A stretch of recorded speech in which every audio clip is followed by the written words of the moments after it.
योगः शनैश्चरः शिरो रक्षेत् मुखम् भक्तार्तिनाशनः कर्णौ कृष्णाम्बरः पातु नेत्रे सर्वभयङ्करः कृष्णाम् गोनासिकाम् रक्षेत् कर्णम् मे च शिखण्डिजः भुजौ मे सुभुजः पातु हस्तौ नीलोत्पलप्रभुः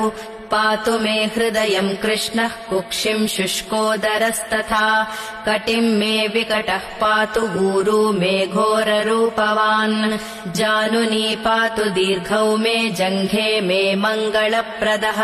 गुल्फौ गुणाकरः पातु पादौ मे पङ्गुपादकः सर्वाणि च ममाङ्गानि पातु भास्करनन्दनः य इदम् कवचम् दिव्यम् सर्वपीडाहरम् नृणाम् पठति श्रद्धया युक्तः सर्वान् कामानवाप्नुयात्।